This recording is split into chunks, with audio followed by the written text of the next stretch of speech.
ተስፋ ያልቆረጥኩት ጌታዬ ባንተ ነው። አንድ ክርስቲያን የሚያሰኘው ምኑ ነው ካላችሁኝ ተስፋው ነው። ስለዚህ በየቀኑ የሰው ልጅ አንድ ኦርቶዶክሳዊ ክርስቲያን በየቀኑ ጠዋት ሲነሳ ማታም ሲተኛ ሁልጊዜ ይዞት መውጣት ያለበት የየቀን ስነ ምግባሩ ተስፋ ነው። በየቀኑ የተስፋ ሰው መሆን አለብን። ቀኑን ሙሉ ስማ አንተ እግዚኦ በተስፋ ባሕቲትከ አይደርከኒ አይደል ያለ ቅዱስ ዳዊት። አቤቱ አንተ ባለኝታ አሳድረኸኛልና ብሏል መዝሙር 5 ላይ መዝሙረ ዳዊት። ተስፋ የክርስቲያን ማደሪያው መዋያው ኑሮው ነው ተስፋ እና ተስፋ አንድ ስነ ምግባር ነው፣ የመንፈስ ፍሬ ነው። ልናፈራው የሚገባና በየቀኑ ሊኖረን የሚገባ ነው። ጠዋት ስንነሳ እንግዲህ ይሄን ትምህርት ሰምተን የለም ተምረናል። ጠዋት ስንነሳ ስለ ተስፋ አስበን እንወጣለን። ማታ ስንተኛ ስለ ተስፋ አስበን እንተኛለን። በተስፋ ደግሞ ተስፋን ማሰብ ብቻ ሳይሆን በተስፋ ምን ይበላችሁ ነው? ደስ ይበላችሁ፣ መደሰት ነው። ከዚያስ ምን አለ? ወለሕማምክሙ ተአገሱ፣ በመከራም ታገሱ ይላል። ተስፋ ያለ ሰው ትዕግስት ይኖረዋል። እናብራራዋለን።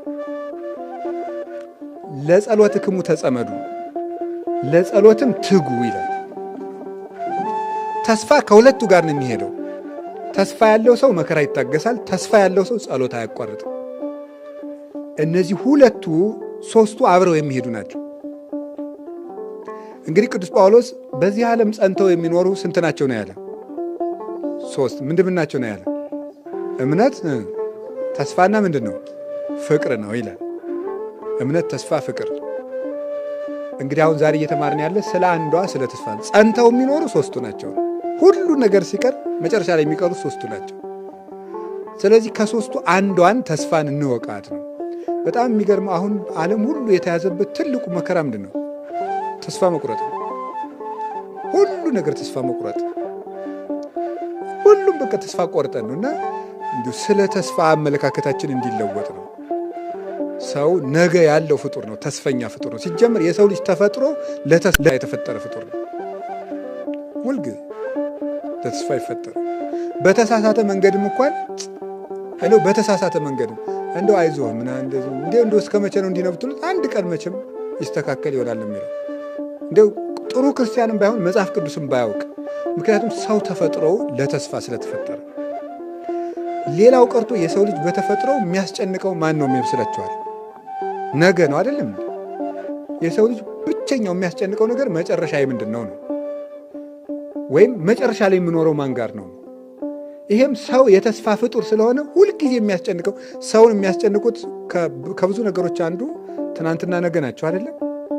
እንዲህ ባላረግ ኖሮ እንዲህ ባላረግ ኖሮ እንዲህ ባላረግ ኖሮ እንዲህ ባላረግ ኖሮ፣ ከዛ ደግሞ እንዲህ ባረግ ኖሮ እንዲህ ባረግ ኖሮ እንዲህ ባረግ ኖሮ ያስጨንቀዋል።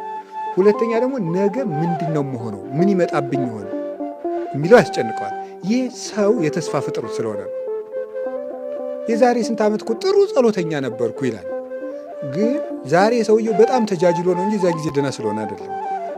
ዛሬ በጣም ስለተጃጃለ ጅልነት ስለጨመረ ትናንት የተሻልኩ ስለሆነ ይመስለዋል እንጂ ትናንትም ጅል ነበር ልላችሁ ፈልጌያለሁ። ግን እሱ ትናንት የተሻልኩ ይመስለዋል።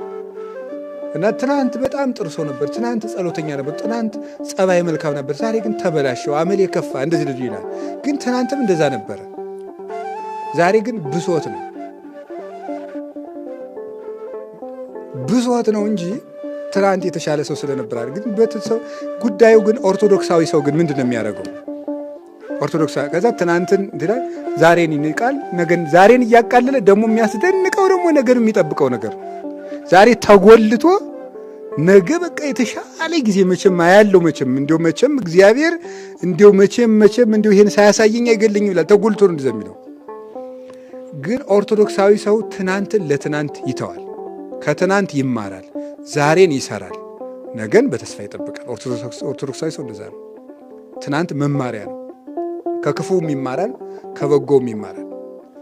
ዛሬን ደግሞ ይሰራበታል። የመዳን ቀን ዛሬ ስለሆነ ለነገ ደግሞ ተዘጋጅቶ ይጠብቃል። ተዘጋጅታችሁ ጠብቁኝ አይደል ያለ፣ ተዘጋጅታችሁ ኑሩ ስለተባለ ከትናንት ተምሮ በዛሬ ሰርቶ ለነገ ተዘጋጅቶ መኖር ኦርቶዶክሳዊነት መልክ ነው። የኦርቶዶክሳዊ መልኩ ነው። ተስፋ ነገ ነው ወይስ ዛሬ ነው? ለመሆኑ ተስፋ ምንድን ነው? ተስፋ ማለት አለኝታ ማለት ነው አይደለም? ተስፋ ማለት አለኝ ማለት ነው። አለኝታ ነው። ተስፋ ማን ነው? ተስፋ ማን ነው? እግዚአብሔር ነው። ተስፋ እግዚአብሔር ነው። መኑ ውእቱ ተስፋዬ አኮኑ እግዚአብሔር። አሁንስ ተስፋዬ ማን ነው? ማን አይደለም ነው የሚለው? እግዚአብሔር አይደለምን ይላል። አንድ ሰው በእግዚአብሔር የሚያምን በመሆኑ የሚያሳየን በእምነቱ በተስፋውና በፍቅሩ። ተስፋ ሲጎለን ይውላችኋል በሶስቱ የማመናችን ጥቅም በአብ በወልድ በመንፈስ ቅዱስ የማመናችን ጥቅም ምንም አይደለም። ተስፋ ያለው ሰው ነው በሥላሴ እንዳመነ ማረጋገጥ የሚችለው። ስለዚህ ወልድ ተስፋ ይባላል። ለምንድን ነው ከሶስቱ ተስፋ የሚለውን ወልድ የወሰደው? ለምንድን ነው? የነቢያት የተስፋቸውን ፍጻሜ የፈጸመው ማን ስለሆነ ነው? በተለየ አካሉ ተገልጦ ሥጋ ለብሶ የመጣ እሱ ስለሆነ ተስፋ ለወልድ ተሰጥቶ ይተረጎማል እንጂ አብ ተስፋ አይደለም ማለት አይደለም። ሁሉም በሁሉ አሉበት። በአብ እምነትነት ማን አለበት? ወልድ መንፈስ ቅዱስ። በወልድ ተስፋነት ማን አለበት? አብ መንፈስ ቅዱስ። በመንፈስ ቅዱስ ፍቅርነት ማን አሉበት? አብ ወልድ። ሁሉም አሉበት። ግን ተስፋ ለወልድ ተሰጥቶ የሚነገርበት ምክንያት የነቢያትን ቀጠሮ የመዳን ተስፋ የፈጸመው እሱ ስለሆነ ነው። በሥጋ ተገልጦ ሞቶ ተሰቅሎ አስታርቆ ትንቢተ ነቢያትን የፈጸመ የማዕዘኑ ራስ ሆኖ የታየ እሱ ስለሆነ በተለየ አካሉ ሥጋ መልበሱንና ትንቢተ ነቢያትን መፈጸሙን በኋላም ታይቶ ተገልጦ ዋጋ በክበበ ትስብእት ተገልጦ የሚያስረክብ እሱ ስለሆነ ነው። ከዚያ የተነሳ ተስፋ በወልድ ይመሰላል። ወይም ተስፋ ማለት ወልድ ነው እና እግዚአብሔርን ተስፋ ማድረግ ቅዱስ ዳዊትም ተስፋችን እግዚአብሔር እንደሆነ ነግሮናል። መዝሙር 26 ቁጥር 14 ላይ ምንድን ነው የሚለው? ተአገሶ ለእግዚአብሔር ወዕቀብ ፍኖቶ ወተሰፎ ለእግዚአብሔር። እግዚአብሔርን ተስፋ አድርግ ወተአገሶ ታገሰው፣ በርታ፣ ልብህ ይጽና ይላል። እግዚአብሔርን ተስፋ አድርግ። ስለዚህ ተስፋችን እግዚአብሔር ነው። እንግዲህ በተስፋ ደስ ይበላችሁ ማለት ምን ማለት ነው? ተርጉሙት። በማን ደስ ይበላችሁ ማለት ነው? በጌታችን በኢየሱስ ክርስቶስ ምን ይበላችሁ ማለት ነው? ደስ ይበላችሁ ነው። ፊልጵስዩስ ምዕራፍ 4 ቁጥር 4 ላይ ይህንን ገለጸው። ምን ብሎ? እብለክሙ ተፈስሑ ዘልፈ በክርስቶስ፣ ደግሜ እላችኋለሁ በክርስቶስ ደስ ይበላችሁ ብሎ ተናገረ። በተስፋ መደሰት ማለት ምን ማለት ነው?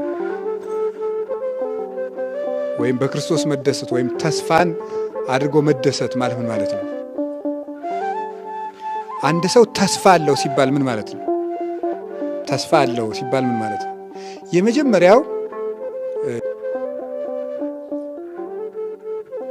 ሁሉን በሚችል በእግዚአብሔር እጅ ውስጥ እንዳሉ ማመን ማለት ነው። እግዚአብሔርን ተስፋ ማድረግ ማለት እሱ ነው። ተስፋ አንድ ሰው ተስፋ አለው ማለት ምን ማለት ነው? ሁሉን በሚችል በእግዚአብሔር እጅ ውስጥ አለሁ ብሎ ማመን ነው። እምነት የሌለው ተስፋ የለም። ተስፋ የሚጎድለው እምነት ሲጎድል ነው። እግዚአብሔር እቅፍ ነኝ ማለት ነው። ይሄ በተስፋ መደሰት ነው። በእግዚአብሔር እጅ ነኝ ማለት ከእግዚአብሔር ጋር እኖራለሁ ብሎ እግዚአብሔር አብሮኛል፣ እሱ ይጠብቀኛል፣ እሱ እጅ ላይ ነኝ ብሎ ማመን። ሁሉን በሚችል በእግዚአብሔር ካህሊነት ላይ መውደቅ ነው፣ ራስን መጣል። ግድፍ ላይ ለእግዚአብሔር ህሊናከ ወውቱ ይሴሰየከ፣ ህሊናህን በእግዚአብሔር ላይ ጣል ብሏል ቅዱስ ዳዊት። ጣለው፣ ራስን መጣል ለእግዚአብሔር። ለእግዚአብሔር ፈጽሞ አሳልፎ መስጠት ራስን፣ እሱ ነው ተስፋ ማለት። በእግዚአብሔር ጥበቃ ውስጥ መሆን። አንድ እግዚአብሔር የሰጠን ቃል ኪዳን ምንድን ነው? ሁልጊዜ አብሬያችሁ እሆናለሁ ነው። ይህን ሁልጊዜ መርሳት የለብንም። አብሬያችሁ እሆናለሁ፣ እኔ ከእናንተ ጋር ነኝ የሚለው እግዚአብሔር የሰጠን ዋስትና ነው። በዚህ ሁልጊዜ እርግጠኛ መሆን፣ እኔ ከእናንተ ጋር ነኝ የሚለው እግዚአብሔር ከእኔ ጋር ነው ብሎ ማመን ተስፋ ማለት እሱ ነው። እግዚአብሔር ከአባቶች ጋር ብቻ ሳይሆን ከኛም ጋር እንዳለ ማመን ነው። እግዚአብሔር ከአባቶች ጋር ብቻ ሳይሆን ከማን ጋር እንደሆነ ከኛም ጋር የሚኖር ነው እግዚአብሔር። መጽሐፈ ኢያሱ ምዕራፍ 1 ቁጥር 5 ላይ እንዲህ ብሎ ይናገራል። ኢትፍራህ በከመ ሀሎኩ ምስለ ሙሴ ከማሁ እሄሉ ምስሌከ ወኢያሃድገከ። ከሙሴ ጋር እንደነበርኩ ካንተ ጋር እኖራለሁ፣ አትፍራ፣ በመከራም አልጥልህም ማለት እግዚአብሔር ለሙሴ ነበር እንጂ እኔማ እንዳይል ከሙሴ ጋር እንደነበርኩ በዚያው መጠን ካንተ ጋር እኖራለሁ አለ። እግዚአብሔር ከአባቶች ጋር እንደነበረው ከኛ ጋር ይኖራል። ከትልልቆች ጋር እንደነበረው ከትንንሾች ጋር ይኖራል። እግዚአብሔር ከኛ ጋር ለመሆን ከኛ መስፈርት ፈልጎ አይደለም ከኛ ጋር የሚሆን። ፍጥረቶቹ በመሆናችን አብሮን አለ። ሰው በመሆናችን አብሮን አለ። ክርስቲያን በመሆናችን አብሮን አለ። ፍጥረቶቹ ስለሆን እንደ ማንኛውም ፍጥረት መልቶ አብሮን አለ። ሰው ስለሆን በአርአያው በአምሳሉ ስለፈጠረን በልዩነት ከኛ ጋር አለ። ክርስቲያኖች ስለሆን ደግሞ ተዋህዶን አብሮን አለ። ያን ነው ማሰብ። ከአባቶች ጋር እንደነበረው ከኛ ጋር ነበር። ከሐዋርያት ጋር ለሐዋርያትስ ምንድን ነው ያላቸው? የሰጣቸው ዋስትና አሁን ምንድን ነው? ወአነ እሄሉ ምስሌክሙ እስከ ሕልቀተ ዓለም፣ እስከ ዓለም ፍጻሜ እኔ ከእናንተ ጋር ነኝ። ሁልጊዜ እግዚአብሔር ለሰው ልጆች የሚሰጠው ተስፋ እኔ ከእናንተ ጋር ነኝ፣ እስከ ዓለም ፍጻሜ እኔ ከእናንተ ጋር ነኝ። እስከ ዓለም ፍጻሜ ጴጥሮስ አለ፣ ዮሐንስ አለ፣ በርቶሎሜዎስ አለ፣ ታዲዮስ አለ። ማን አለ? እስከ ዓለም ፍጻሜ ከእናንተ ጋር ብቻ አይደለም ከሚመጣው ትውልድ ጋር ሳልለወጥ አብሬ እኖራለሁ። ዕብራውያን ምዕራፍ 13 ቁጥር 8 ላይም ቅዱስ ጳውሎስ የነገር እንደዚህ ነው። ኢየሱስ ክርስቶስ ዘትማልም ወይም ወክማውት እስከ ዓለም። ኢየሱስ ክርስቶስ ትናንትም ዛሬም እስከ ዘላለሙ ድረስ ሕያው ነው፣ አይለወጥም። እኛ ኃጢአተኛ መሆናችን እግዚአብሔር ከኛ ጋር አብሮን እንዳይሆን አያደርግም። እንዳይዋሃደን ግን ያደርጋል። ተዋህዶን እንዳይኖር በክብር እንዳይገለጥልን ያደርጋል። እንዳይጠብቀን ግን አያደርግም። እውነት ለመናገር የበደል መጨረሻ እግዚአብሔር ከኔ ጋር የለም ማለት ነው። እንደዚህ ማለት ልብን ያደነድናል ይላል። ልብ ይደነድናል ይላል ቅዱስ ዮሐንስ አፈወርቅ በድርሳኑ ሲናገር። እግዚአብሔር ከኔ ተለይቷል፣ እግዚአብሔር አይምረኝም፣ እግዚአብሔር አይቀበለኝም፣ ከኔ የራቀ ነው ማለት ልብን ያደነድናል። ልብ ሲደነድንስ እስመ እምግዘፈ ልብ ይከውን ተቃርኖተ እግዚአብሔር።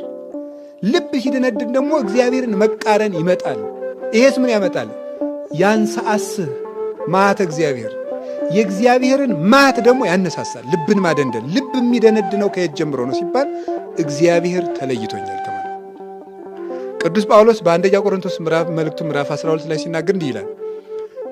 ምናልባት ሰዎች እየጸለዩ ህልም ሊያዩ ይችላሉ፣ ራእይ ሊያዩ ይችላሉ፣ ጥያቄያቸው ሊመለስላቸው ይችላል። በጠሩት ቁጥር እግዚአብሔር አለሁ እነሆ ሊላቸው ይችላል። እኛ ግን ጠይቀን አልተሳካልን፣ ጀምረን አልተፈጸመልን ሊሆን ይችላል። የዛ ጊዜ እግዚአብሔር ትቶኛ እንላለን። ግን ምንድን ያለ አሃዊነ ኢንፈቅድ ትኩኑ አብዳነ በእንተ መንፈስ ቅዱስ። ወንድሞቻችን ስለ መንፈስ ቅዱስ ሞኝ እንድትሆኑ አልፈቅድም ይላል። ሞኝ መሆን ማለት ነው። ትርጓሜያችን ምን ይላል? መንፈስ ቅዱስ ከእናንተ ሳይለይ እያለ ተአምር ሲያደርግላችሁ ባለማየታችሁ ምክንያት ትቶኛል አትበሉ ነው።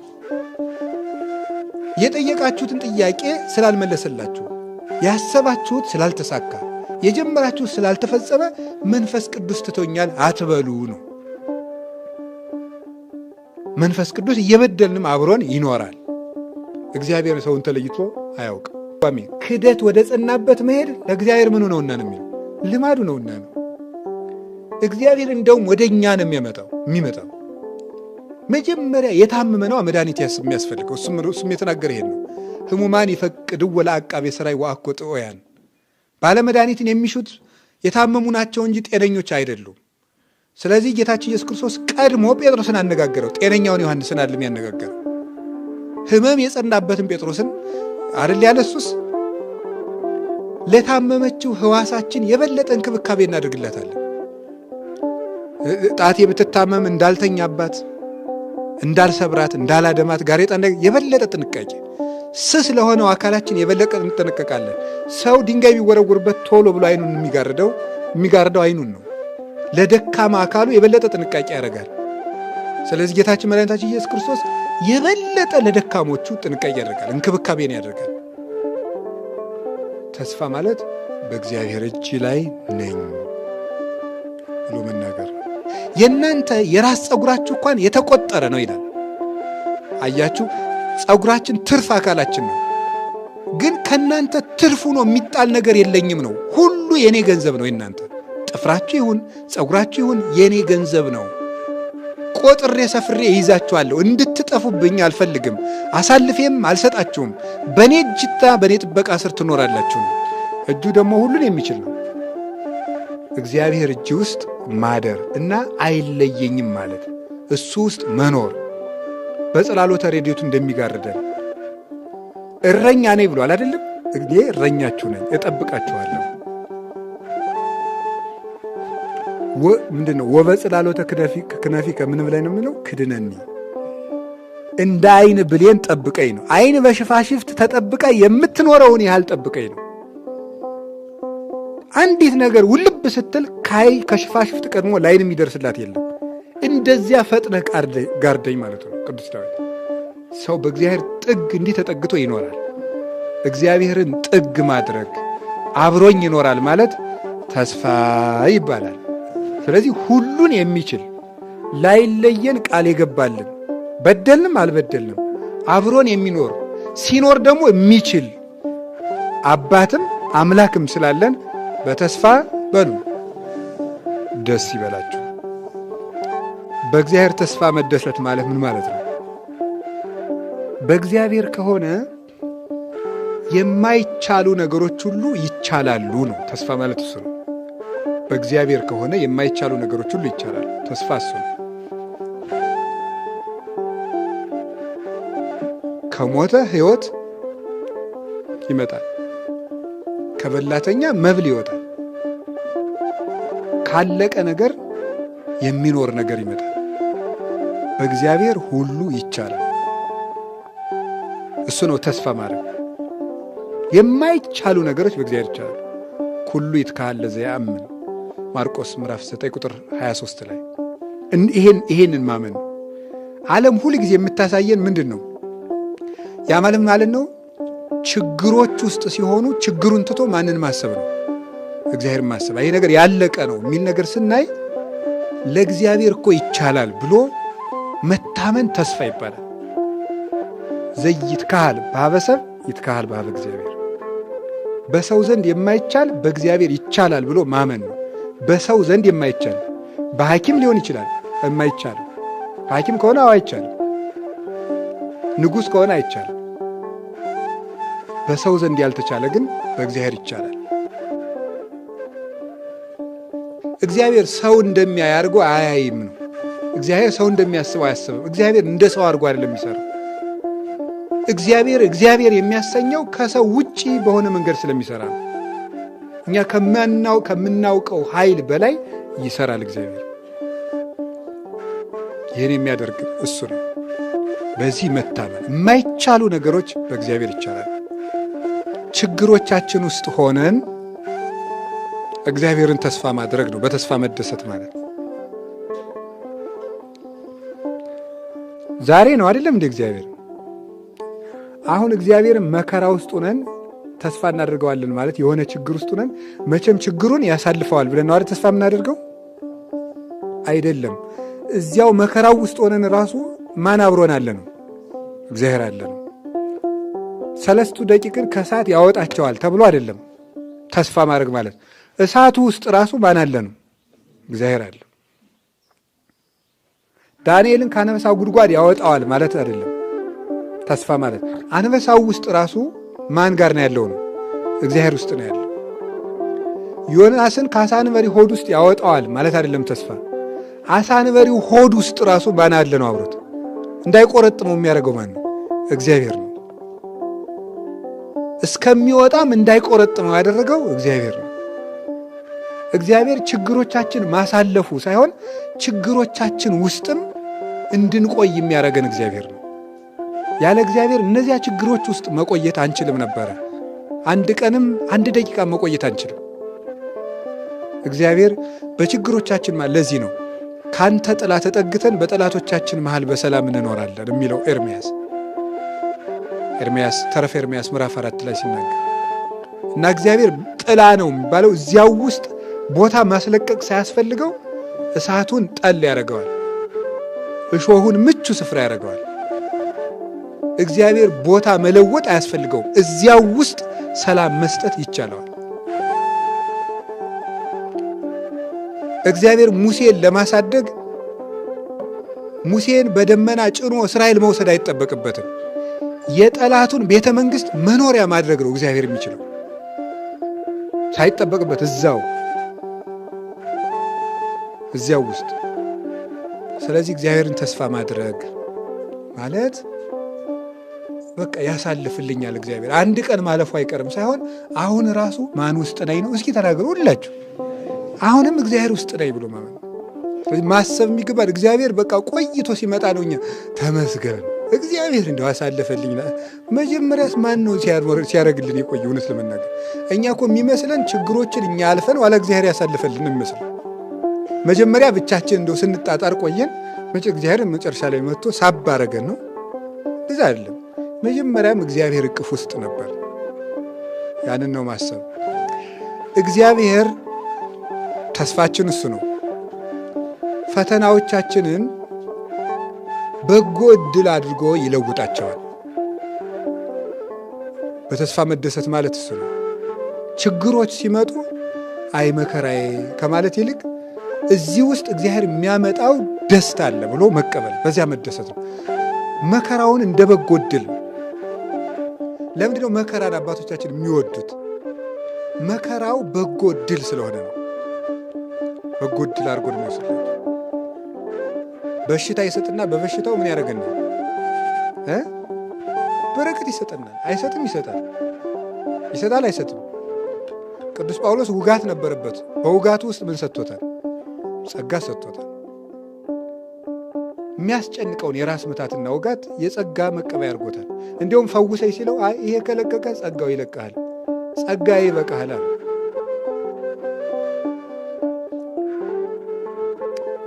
እግዚአብሔር የምናነክስበት ነገርም ካመጣ እዚያው ውስጥ ደግሞ ምን ይሰጠናል? በረከት ነው። እግዚአብሔር ወገኖች እንደው ዓለም ከምትሰጠን እግር እግዚአብሔር የሰጠን አንካሳነት አይሻልም? ይሻላል። አዎ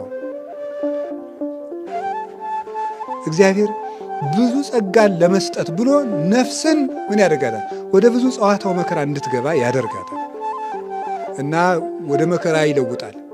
ውርደቶቻችንን ወደ ክብር መለወጥ ያውቅበታል። የምሬን ነው የምነግራቸው። ወደ ክብር ይለውጣቸዋል።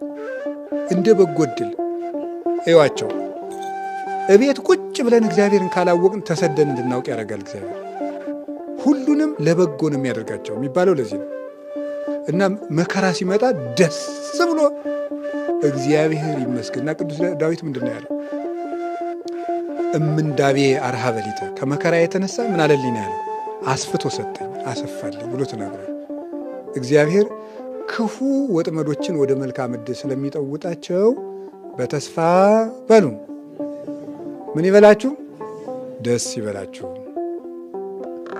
የማይረባ ማንነታችን ወደ ትልቅነት ስለሚለውጥልን እግዚአብሔር ደስ የሚለን ተስፋ ይሄ ነው። ወደ መጨረሻ ያመጣሁት እንደውም ትልቁ ነው። እውነት ለመናገር ትልቁ ተስፋችን የማይረባ ማንነታችን ስለሚለውጥልን ተፋቅሮ ያስተኤግስ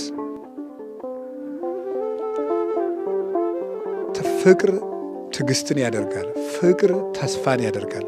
በሁሉ ተፋቅሮ በሁሉ ያስተአምን ይላል። ተፋቅሮ ወይም ፍቅር በሁሉ ተስፋ ያደርጋል።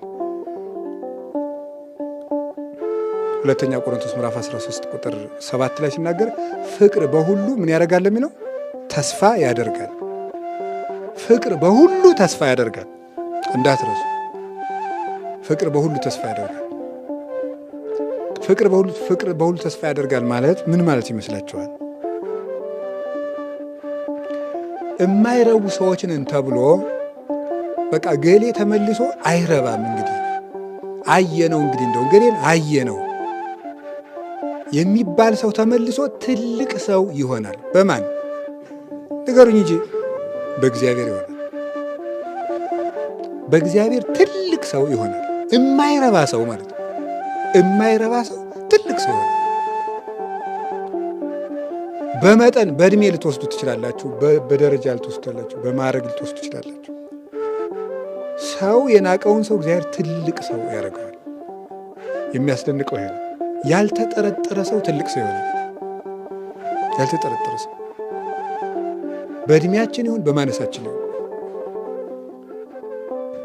እግዚአብሔር ከማሰነ ማንነት አውጥቶ የትንሣኤ ብርሃን ለማየት ያበቃል። እውነቴን የምነግራችሁ፣ በራሳችሁ ተስፋ አትቁረጡ።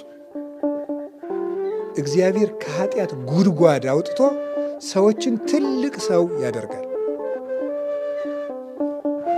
ትልቅ ሰው ያደርጋል እና ደካማ የነበረውን ምንም እንደው ለጽድቅ እዚህ ግባ የማይባለውን ሰው ክርስቶስ ከለወጠው ጣዕም ያለው ይሆናል። ጣዕም የሌለው ሰውዬ ቁልቁል የወረደው ማለት ኃጢአት አውርዶ የሚጥል ነው። ውሃታችን እንደሚፈስ ሰዎች ከክርስቶስ ሲለዩ የወረዱ ይሆናሉ። ወድቀው መቀመቃት ይወድቃሉ። እነዚያ እንደገና ተመልሰው ጣዕም እንዲሰጡ ወርደው የኃጢአት መሰረት የሲኦል መሰረቷ የሆኑ ሰዎች ተመልሰው መዓዛቸው ለሌላው የሚተርፍ ለራሳቸውም ለሌላውም ደስታ የሚሰጡ መሆን ይችላል። ያልተረጋጉ ባካኞች የነበሩትን መልሶ እግዚአብሔር ለሰው ደስታ ጭምር እንዲሰጡ ያደርጋቸዋል። ሰው ጭምር የሚያሰቃዩ ለሰው ረፍት የነሱ ሰዎች ተመልሰው ለሰው ደስታ እንዲሆኑ ማድረግ ይችላል። እግዚአብሔር ነው ይህን የሚያደርገው። የኃጢአት ጥልቅ ውስጥ ሆኖ በዚያ ላይ ድንቁርና ተጨምሮባቸው ገጸ ነፍሳቸው ለእግዚአብሔር የማይታይ ፍጹም ጥቁር ጨለማ የሆኑና ሲኦል የሆኑ ሰዎች ራሱ እግዚአብሔር ውሃው ይሰብሰብ ብሎ በሰበሰበው ጊዜ ለእግዚአብሔር የሚታዩ መልካም ምድር ሆነው ይወጣሉ። ከዚያስ ምን ያደርጋል እግዚአብሔር? ውሃውን ጥልቁን በንስሐ ይሰበስበዋል። መንፈስ ቅዱስ በዚያ ጥልቅ ላይ ሰፎ መታየቱ ምንድን ነው? ድንቁርናም የኃጢአት መቀመቅ ወይም ጥልቅ ውስጥ ያሉ ሰዎችንም መንፈስ ቅዱስ ክንፉን ሰፎ ንስሐ እስኪገቡ ድረስ ያሳስባቸዋል። በቅዱስ ረድኤቱ ይጎበኛቸዋል፣ ያመውቃቸዋል፣ ያሟሙቃቸዋል። ንስሐ እንዲገቡ ያስለቅሳቸዋል፣ ይገፋፋቸዋል። ሞት ትዝ እንዲላቸው ያደርጋቸዋል። ፍርድ ትዝ እንዲላቸው ያደርጋቸዋል። የእግዚአብሔርን ፍቅር አሳስቦ እንዲያለቅሱ ያደርጋቸዋል። ድንገት ያነቃቸዋል። ድንገት ሌሊት ይቀሰቅሳቸዋል። መንፈስ ቅዱስ ምንጊዜም በጥልቁ ላይ ሰፎ ይኖራል። ማለት ጥልቅ ኃጢአት ባለባቸው ሰዎች ላይም መንፈስ ቅዱስ በረድኤቱ ንስሐ ይገቡ ዘንድ ሳይለያቸው ይኖራል። ከዚያ ውሃውን በንስሐ ይሰበስብላቸዋል። ከዚያስ ምን ያደርጋል? ምድር ምን ትበል ይላል? ታብቅል ይላል።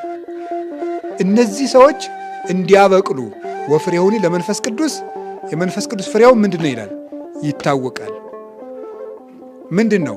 ፍቅር፣ ሰላም፣ ሂሩት፣ ትዕግስት። ፍቅርን፣ ትዕግስትን፣ ሰላምን፣ አንድነትን፣ በጎነትን፣ ቸርነትን እንዲያፈሩ ያደርጋቸዋል። ኒ ሀቤ እንቲአየ ሰናይት ርግቤ እስመ አዕይንትኪ ዘርግብ ይላል። አዕይንትኪ ዘርግብ ማለት ምን ማለት ይመስላችኋል? ፍቹ አይኖችሽ እንደ ርግብ ነው ይላል። አይኖችሽ እንደ ርግብ ነው ማለት መንፈስ ቅዱስ በጥልቅ ኃጢአት ውስጥ ባለ ሰውነት ላይ ሰፎ ይኖርና ያንን ሰው ወደ ንስሐ ከመለሰው በኋላ መልሶ እንደማን እንዲያይ ያደርገዋል ማለት ነው። እንደ መንፈስ ቅዱስ እንዲያይ ያደርገዋል ማለት ነው። እንደ መንፈስ ቅዱስ እስራኤል ማለት ነጻሪ ከማምላኩ ካህሊ ከማምላኩ ማለት ነው ይላሉ አባቶቻችን። እንደ መንፈስ ቅዱስ አጥርቶ የሚያይ ያደርገዋል። ኃላፊያትን መጻያትን የሚያውቅ የሰማይና የምድር መጋረጃ ዘመንን ከማየት የማይከለክለው እግዚአብሔርን እያየ የሚደሰት ያደርገዋል። ይህ የንስሐ ኃይል ነው። እግዚአብሔር የማይረቡ ሰዎችን መልሶ እንዲረቡ አድርጓቸዋል። እኔ እና ከሁለት ነገር እንድንጠነቀቅ ነው። በተስፋ ደስ ይበላችሁ በሉ። አንደኛው በራሳችን ተስፋ ከመቁረጥ እንድንድን ነው። እውነት ለመናገር ማለት ሰይጣን በምድር ላይ የሚወደው ትልቁ ኃጢአት ተስፋ መቁረጥ ነው። ተስፋ የቆረጠ ሰው አይመለስልኝም ብሎ ስለሚያስብ፣ አይመለስም ወደ ጽድቅ ብሎ ስለሚያስብ። ሁለተኛው እኔ ማሳሰብ የፈለግኩት ምንድን ነው? በሰዎች ተስፋ እንዳንቆርጥ። እንዲሁ እገሌ አይረባም ማለት ማቆም አለብን። ሰማችሁኝ? ጠበቅነው አየነው እገሌ አይረባም አይባልም። ሰው አይረባም ያለውን ማን እንዲረባ ያደርገዋል? መቼ ሊያደርገው ይችላል? መጨረሻ ላይስ ቢሆን በመጀመሪያው ዓመት መጣ ፍሬ አላገኘ ማለት በወጣትነታችን ነው። አሁንም ደግሞ እንግዲህ እነዚህ ሰዎች ታገስኳቸው፣ እንግዲህ 20 ዓመት ታገስኳቸው፣ ምንም በ20 ዓመታቸው ፍሬ አላገኘኋቸው አይረቡም አይልም። አሁን እናንተ አንድን ሰው 20 ዓመት ለፍታችሁበት እንደው እንግዲህ ይረባል ትላላችሁ? አንልም። 20 ቀንም የሚናገር የለም። ከዚያስ ሁለተኛው ዓመት መጣ፣ በጉልማሳነት መጣ። ከ40 እስከ 60 ዓመት ደግሞ አሁንም ቢሆን መምጣቱን አያቆምም እሱ።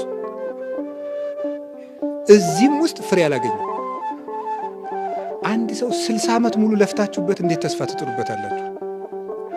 ከዚያስ ሶስተኛው ዓመት ላይ መጣ። ከ60 ዓመት በላይ ባለው በሽምግልና ዘመንም እግዚአብሔር በእኛ ላይ ሁልጊዜ መመላለስን አያውቁም።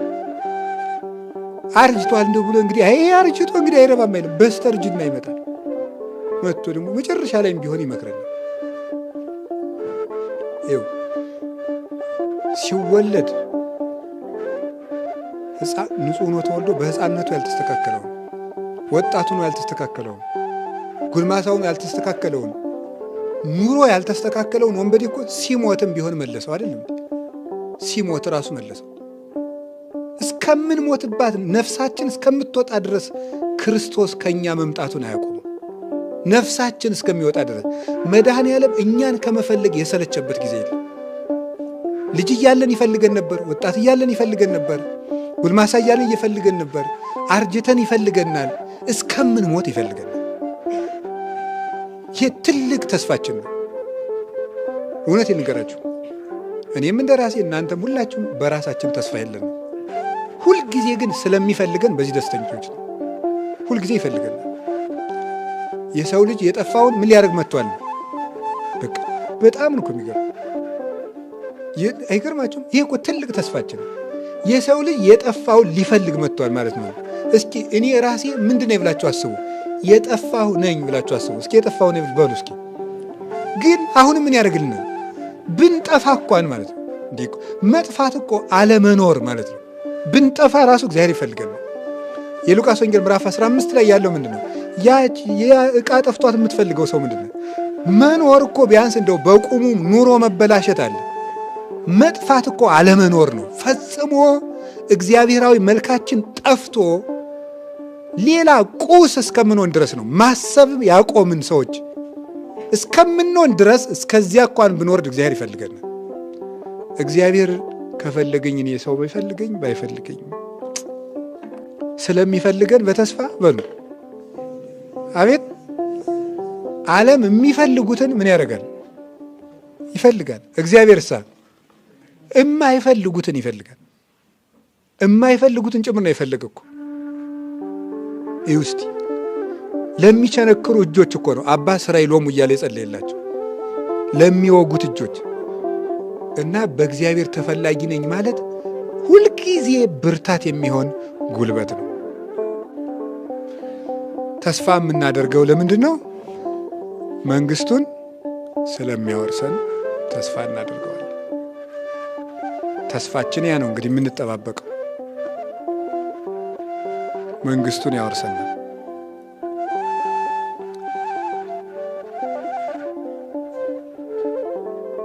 እና ያንን ተስፋ ስለሰጠን ደስ ይለናል። የመንግስተ ሰማያት ሰዎች ስለሆን ማለት ነው።